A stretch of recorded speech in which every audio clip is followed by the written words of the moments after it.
ದಶಕಗಳಿಂದ ರೈತರು ಉಳುಮೆ ಮಾಡುತ್ತಿರುವ ಜಮೀನು ಬಿಎಂಟಿಸಿ ಡಿಪೋಗೆ ಮಂಜೂರಾಗಿದೆ. ಬೆಂಗಳೂರು ಗ್ರಾಮಾಂತರ ಜಿಲ್ಲೆ ದೇವರಹಳ್ಳಿಯ ಹಂಚರಹಳ್ಳಿ ಗ್ರಾಮದ ಸರ್ವೆ ನಂಬರ್ 52ರಲ್ಲಿನ 16 ಎಕರೆ 22 ಗುಂಟೆ ಜಮೀನು ಇಲ್ಲೇ ಬಿಎಂಟಿಸಿ ಡಿಪೋಗೆ ಸರ್ಕಾರ ಮಂಜೂರು ಮಾಡಿದೆ.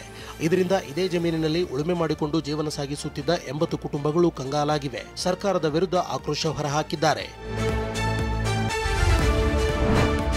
ಆನೇಕಲ್ನಲ್ಲಿ ಸಾರ್ವಜನಿಕರು ಓಡಾಡದಂತೆ ರಸ್ತೆಗೆ ಅಡ್ಡಲಾಗಿ ಡಿಯೋ ಮೆಡೋಸ್ ಡೆವಲಪರ್ ಕಂದಕ ತೆಗೆದಿದ್ದಾರೆ. ರಸ್ತೆ ಹಾಳಾಗುತ್ತದೆ ಎಂಬ ಕಾರಣಕ್ಕೆ ರಸ್ತೆಗೆ ಅಡ್ಡಲಾಗಿ ಗುಂಡಿ ತೆಗೆದಿದ್ದಾರೆ.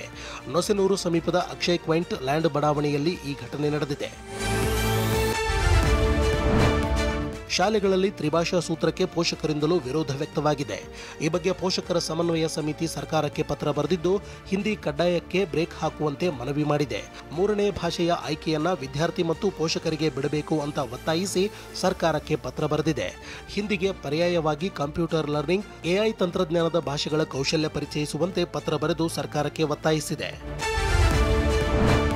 ಟನಲ್ ರೋಡ್ ಬಗ್ಗೆ ಬಿಜೆಪಿ ಟೀಕೆಗೆ ಡಿಸಿಎಂ ಡಿಕೆ ಪ್ರತಿಕ್ರಿಯಿಸಿದ್ದಾರೆ.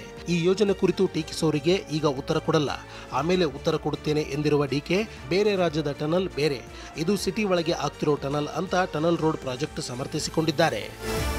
ಯಾರು ಟೀಕೆ ಮಾಡ್ತಾ ಇದ್ದಾರೆ, ಬೇರೆ ರಾಜ್ಯದಲ್ಲಿ ಟನಲ್ಲೇ ಬೇರೆ, ಇದು ಸಿಟಿ ಒಳಗಡೆ ಇರುವಂಥ ಟನಲ್ ಇತ್ತಾಯ್ತಾ, ಸಿಟಿ ಒಳಗಡೆ ಟನಲ್ಲು. ಇದಕ್ಕೆ ನಾನು ಈಗ ಉತ್ತರ ಕೊಡಲ್ಲ, ಆಮೇಲೆ ನಾನು ಕ್ಲೀನಾಗಿ ಅವ್ರಿಗೆಲ್ಲ ಉತ್ತರ ಕೊಡ್ತೀನಿ. ನಗರದ ವಿಲ್ಸನ್ ಗಾರ್ಡನ್ ಬಳಿಯ ಸಿದ್ದಾಪುರ ಪ್ರವೇಶ ದ್ವಾರದ ಬಳಿ ವಾಹನ ಸವಾರರಿಗೆ ಗಂಡಾಂತರ ಎದುರಾಗಿದೆ. ಇಲ್ಲಿನ ಬೃಹತ್ ಪ್ರವೇಶ ದ್ವಾರ ಬಹುತೇಕ ಶಿಥಿಲಗೊಂಡಿದ್ದು ಅಪಾಯಕ್ಕೆ ಆಹ್ವಾನ ನೀಡುತ್ತಿದೆ. ನಿತ್ಯ ಇಲ್ಲಿ ಸಾವಿರಾರು ಸಂಖ್ಯೆಯಲ್ಲಿ ವಾಹನಗಳು ಹಾಗೂ ಜನಸಾಮಾನ್ಯರು ಓಡಾಡುತ್ತಿದ್ದಾರೆ. ಆದರೂ ಪಾಲಿಕೆ ಅಥವಾ ಸಂಬಂಧಪಟ್ಟ ಅಧಿಕಾರಿಗಳು ಈ ಬಗ್ಗೆ ತಲೆಕೆಡಿಸಿಕೊಂಡಿಲ್ಲ.